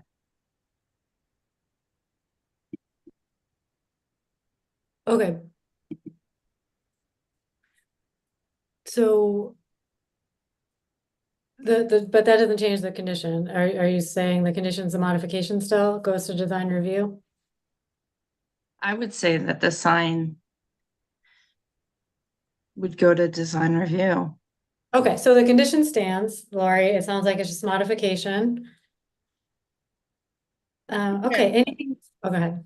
Because I thought we had said because of the way town meeting changed the signs to go to design review, that's what we were just gonna do. Yes, so I think that's the way it was written in your condition, correct? Let's just say So- modification. This project is not subject to that new zoning bylaw change because it was submitted before that zoning bylaw change was adopted. So if you want it to be subject to it, then it would have to be a condition of approval. So if the language is modification to the freestanding sign design is subject to design review committee, then that means that they can go ahead and build the freestanding sign the way it appears in this application. So the brick sign. Now, if the selectmen say, building committee, we want you to change the design so that it is conforming with whatever they have adopted, whatever they adopt in the future, then the new design would go to design review committee, but they're just advisory. So really it's signed off on by the building inspector, but the building inspector is staff to the town, so he's not going to go against what the select board want. Okay, so does that still jive with everybody? That makes sense to me. Okay.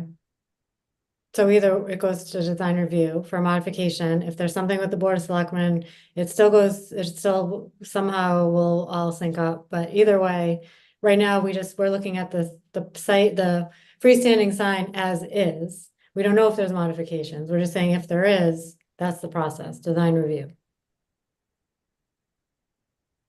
I don't think there will be modifications, right? Because that's what was sent forward. I think what Mitch is getting at when he made his comment was there's still some, and Mitch in particular, but there's still some discussion on the board that who knows, or committee, that maybe we'd want to change the sign. I don't know. But if we did change that, I think that we should have to go with design review. It just makes, just the way that Lori talked about it, makes perfect sense. You approve it the way it is now. If we make a modification to it in the committee, then we have to come back in front of design review. Makes perfect sense to me. Okay, so I think the condition still stands as is. I didn't hear anything different than what was written. Okay, anything else on there? No? Okay. Then at this point, if no further discussion, then, let's see, Anthony, you read Exhibit A. So is there a motion to close the public hearing? So moved. All in favor, I'm sorry, second. Second. All in favor, Amy, Aye. Bill, Aye. Anthony? Oops, I can't hear you there, Anthony. Aye. And Carrie's an aye. Okay, so the public hearing has been closed. Is there a motion to waive the application and advertising fees? So moved. Moved. Second, Second. all in favor, Amy, Aye. Bill, Aye. Anthony, Aye. carries an aye. Is there a motion to waive zoning bylaw section 709030E6, the requirement for a continuous landscape strip not less than 5 feet wide located between the sidewalk and right-of-way line of the street? Aye. I mean, so moved. Second, Second. all in favor, Amy, Aye. Bill, Aye. Anthony, Aye. carries an aye. Is there a motion to waive planning board rules and regulations section 7.2C, the requirement for a site plan to required scale of 1 inch equals 40 feet? So moved. Second, Second. okay. All in favor, Amy, Aye. Bill, Aye. Anthony, Aye. carries an aye. Motion to waive planning board rules and regulations section 7.2C7, the requirement to extend contours at least 50 feet beyond the site boundaries. So moved. Second, Second. all in favor, Amy, Aye. Bill, Aye. Anthony, Aye. carries an aye. Motion to waive planning board rules and regulations section 7.2D1A, the requirement to submit a detailed traffic impact analysis. So moved. Second, Second. all in favor, Amy, I don't know about it. I heard all the discussion about Mass DOT and everything, so I guess I'll be okay with it. So I guess I'll be an aye. Bill, Aye. Anthony, Aye. carries an aye. Okay, so next we're at a motion to grant site plan approval. So what I'm going to do is ask for the motion and then to be seconded, and then we'll go over the criteria as part of the discussion, and then we'll take our vote. Just have a So quick question. sure. There's 4 of us. Does it have to be unanimous or is it majority? No. It's just majority, right? Majority vote. Yeah. Okay.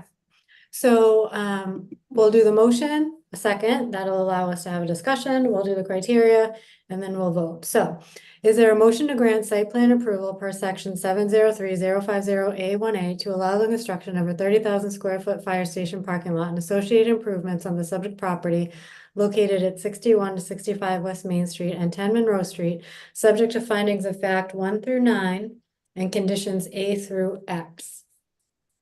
So moved. Second? Second.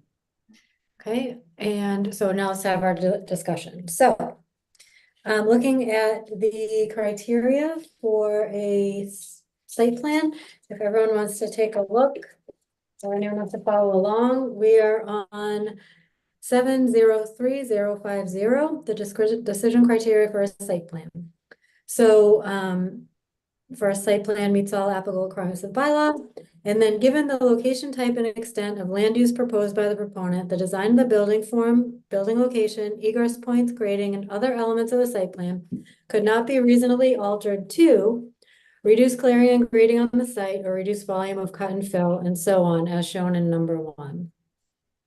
Do we feel it meets the criteria there? Yep. Out of all 9, this is where I have the hardest. This is the one I have the hardest agreeing to out of the 9. I just feel like that there could have been, they talked about a building going like 220 feet or 200 feet wide, or there was another design that could have gone one on top of the other. So it was a smaller footprint, but it took up less of the lot space. So I feel like if they had done 2 scenarios and gone up versus wide, I feel like it really would have made a difference with the extent of stormwater flow, because there's no like room for infiltration and the wall is surrounding the whole project. There's a wall and there's just, you're going to have this snow taken off site. The wall's 30 feet high. I guess for me, I don't know what happens if you don't agree with one of the criteria, but you agree with the others. I feel like this site just, I don't know, is a tough site. And I feel like the building being as big as it is and filling the whole footprint, I have a hard time wrapping my head around it. What happens, Lori, if you don't agree with one of the criteria, but you agree with the others? Well, then you can decide whether you want to approve the project or not, but just remember that this is site plan review. So it's Mhm. all about mitigating impacts. The use is a by right use. Mhm. So, you know, Not against the denial of the use. project is going to be difficult to defend. Yeah, I'm not against the use. I just think it could have been mitigated if it was designed more.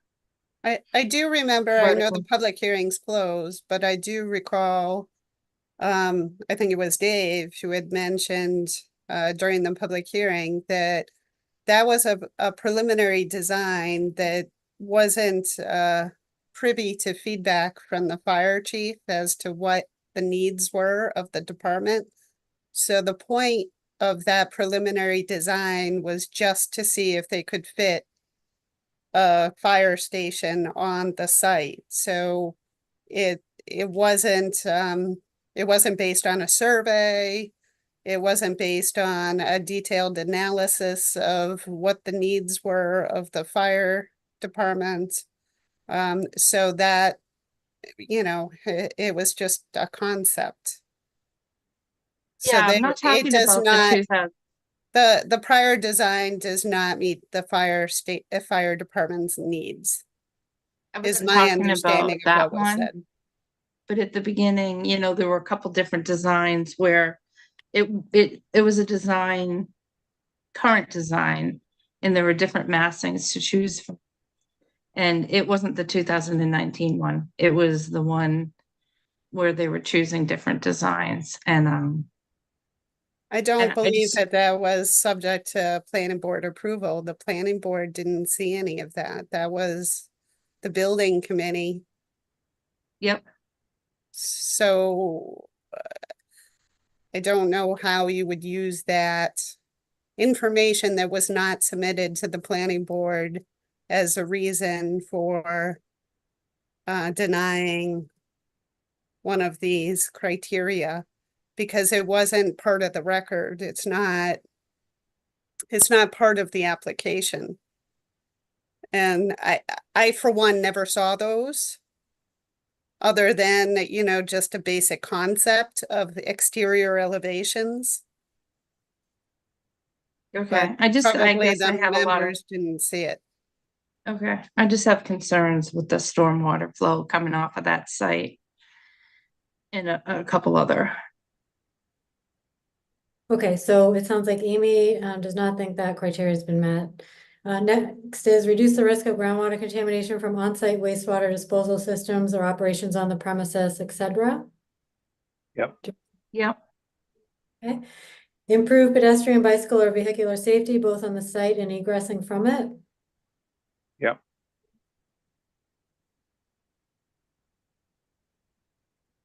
Any I don't know if comment? that's what the traffic impact study would have shown, but they said that Mass DOT will deny it, right? If there is safety problems.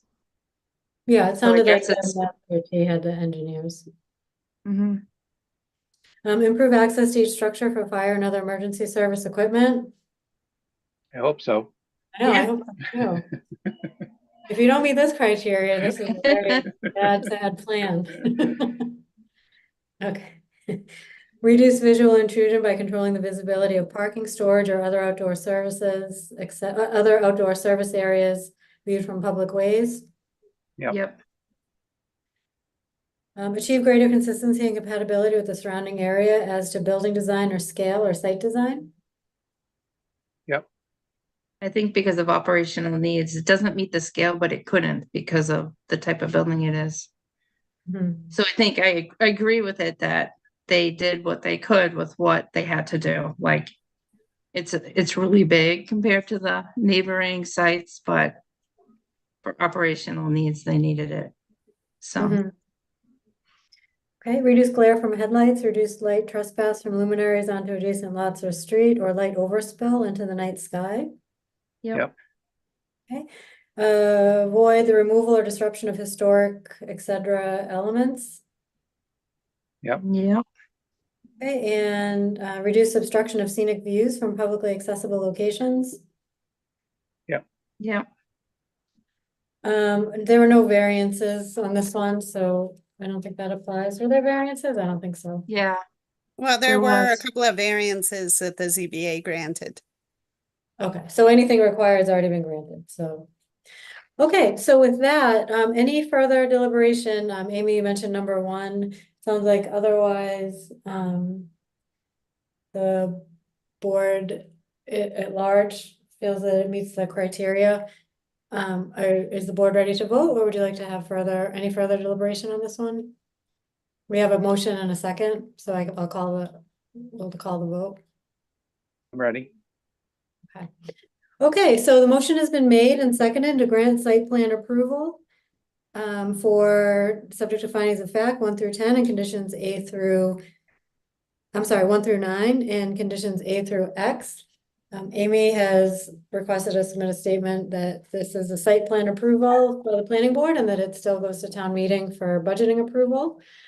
With that, based on our deliberations, all in favor, Bill? Aye. Anthony? Oh, Anthony, you're frozen. It's a cliffhanger. I, Okay. Amy? Yeah, I mean, I'm an eye because it meets, and Lori said that we didn't get that other design, although I am torn because I do feel like it is maxed out on that site. So, but I don't think as a planning board, it meets I do think as a planning board, it meets all the setbacks and it meets all of our criteria.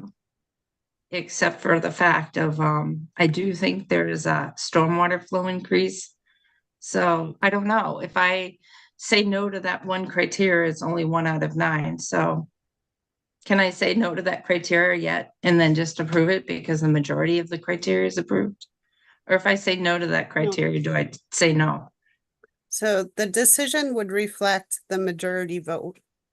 So, the criteria itself is, it just says that the planning board found that it meets the criteria. So if you're the only naysayer, and then there are 3 that vote that it, feel that it does meet the criteria, then the planning board would feel that it met that criteria. That's the majority. And I then, guess of course, the vote is on the entire thing. So it's this entire motion. So it's not, whether you agree with one specific finding. It's, do you approve it or do you not? This is the Right. vote that I will record. I know, and I'm stuck because I do think with all the floating, the buoyancy and the groundwater levels and the stormwater flow off the site, I am afraid that it's going to be a problem. Especially, I do think it meets all the other criteria, but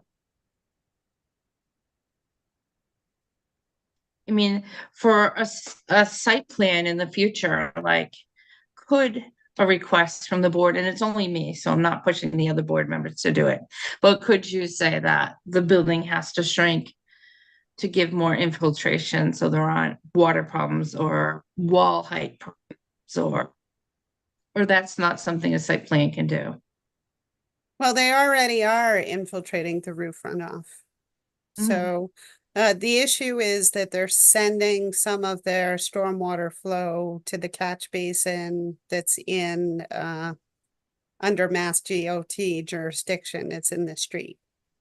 So Right. they're not able to infiltrate all of their flow on site.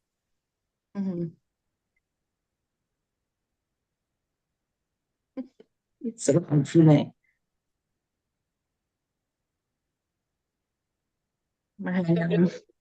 Just an I or an A on that one.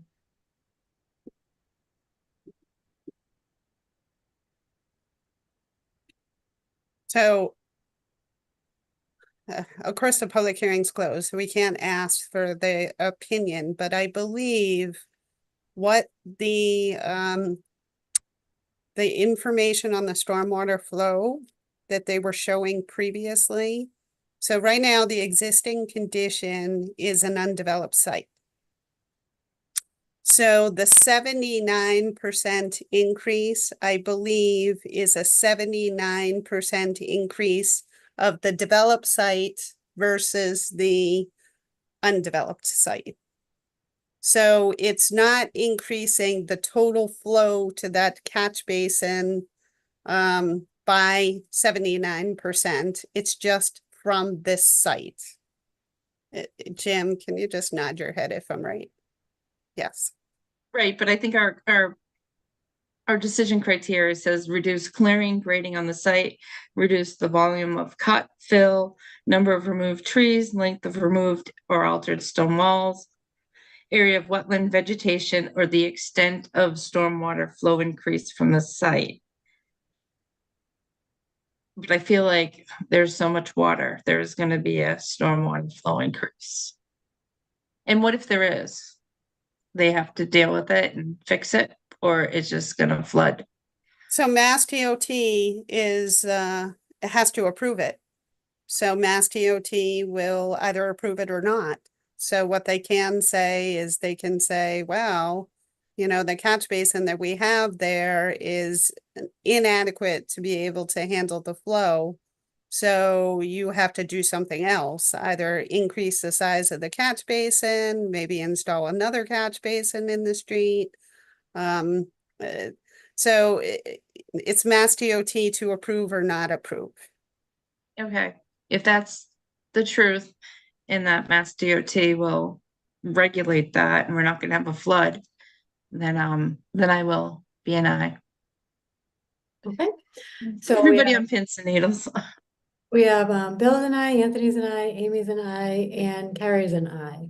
So with that, the site plan has been approved, and I think that is it in terms of this hearing. So thank you for your presentation and patience and all your hard work for everybody. Thank you.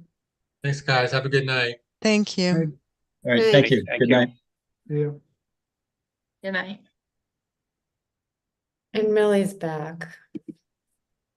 Okay, so also for the purpose of the minutes, Millie's rejoining the meeting at 8:22.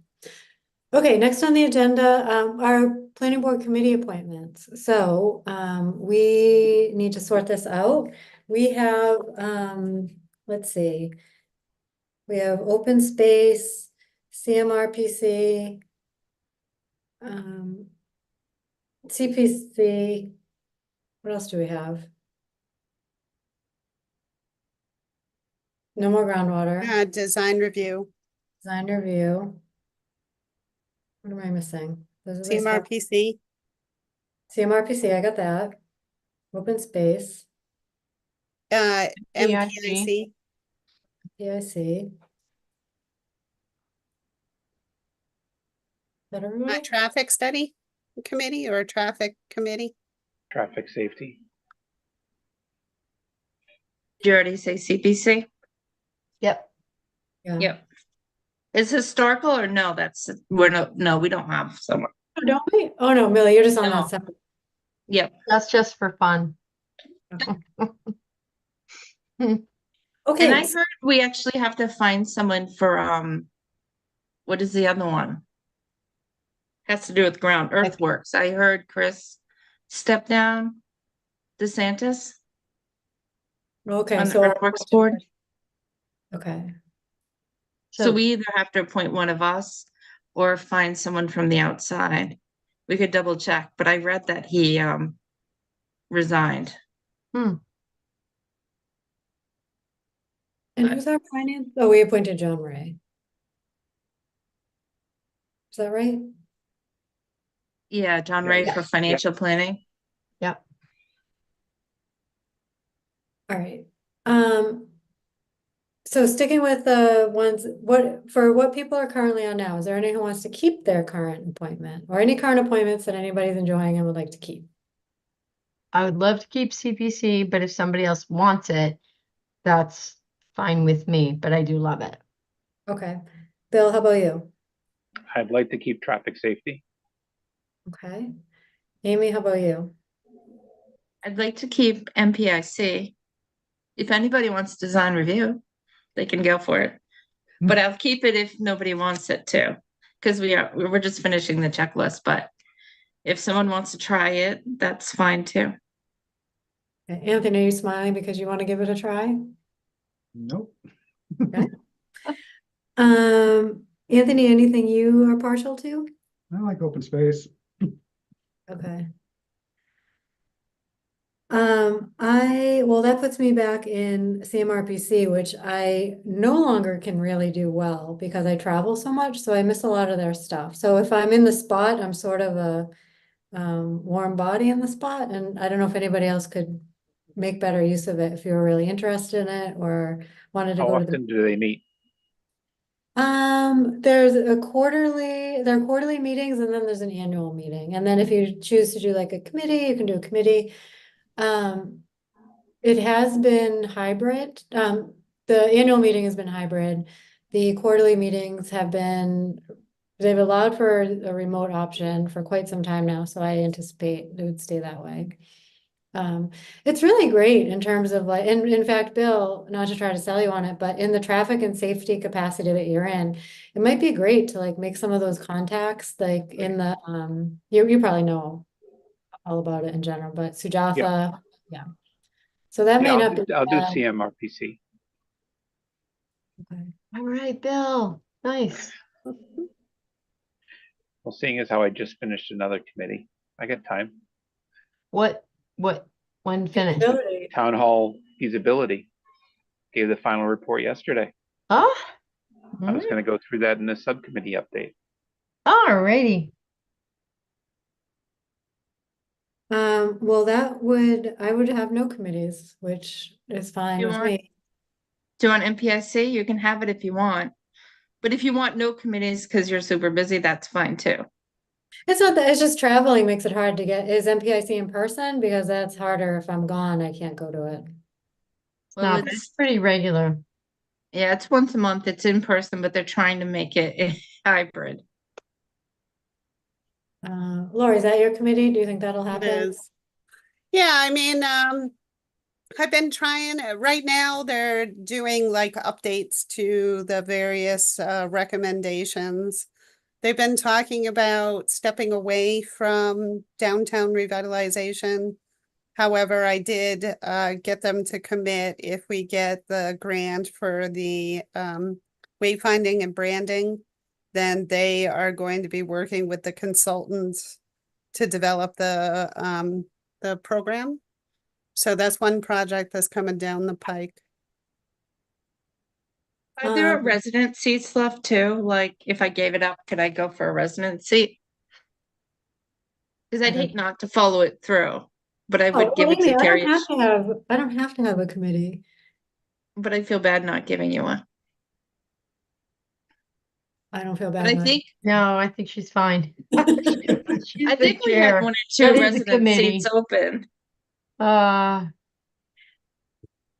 Well, what if you are, I can just attend these if I want. Could I shadow you and then, Sure. okay. Or if we want a resident seat too, we can. Oh, then we'd have 3 planning board members on it. Who else is on, who's on it? Millie. But not from planning board. You're historical, Right. right? Yeah. Yeah. And I guess we would be a quorum. Okay. So, Maybe watch it, see if you want it. And if you want it, I can give it up. okay, why don't I do that? Yep. All right. Is that it for our committees? I mean, one thing that I don't know if any of us are interested in earthworks. I think that's usually we appoint that out to somebody a little more I don't know, I think we've tried to find someone with a little bit of experience, and if anybody wants it, I mean, that's fine too, but in the past, we've always looked externally. Is anybody interested in earthworks internally? I think Chris was a civil engineer, so if they could find another one. If he's gone, we should double check, but I Okay. want to think I read and heard that. Okay, so we need to double check if Chris is still here. It's too bad he didn't come back around and let us know. Usually we're notified. Okay, Usually so the select board office does notify me if there's a vacancy. Oh, And I okay. haven't heard anything. all right, so let's not appoint anybody there anyway because we don't have a confirmation, so that would be too bad to do that. So we have Anthony in the open space spot, Bill CMRPC, Millie CPC, Amy Design Review and MPIC, and then Bill Traffic and Safety. Is that a wrap? Mm-hmm.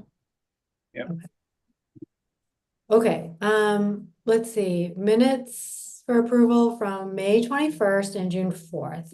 Did everyone have a chance to look at the minutes from May 21st? I was away. Okay, Would you Well, mind bumping them? I wouldn't mind reading them. okay, sure. Then, June 4th, did everyone have a chance to read the June 4th minutes? June 4th. You grabbed those. I No. don't had any, no, they were so short. Good Lord. I didn't read those either. Okay, all right, so we'll table those two Nope. sets of minutes.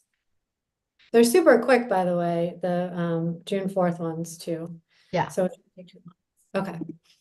Okay. So we have those minutes and then we have our next planning board meetings are July 16th and August 6th. We have ZBA on the 23rd. Anything coming to the ZBA, Laurie? No, in fact, we had nothing on the docket for June, so that meeting is canceled. And we haven't received anything yet for July. Okay, and then MPIC is July 18th. All right, if there's no other business before the board, is there a motion to adjourn? So move. So moved. Second, So moved. Second. all in favor, Millie, Aye. Bill, Aye. Amy, Aye. Anthony, Aye. and Carrie's an aye. All right, meeting adjourned. Good Have a night. everyone. Good Bye-bye. night. Everyone. Stay Bye, cool. everyone.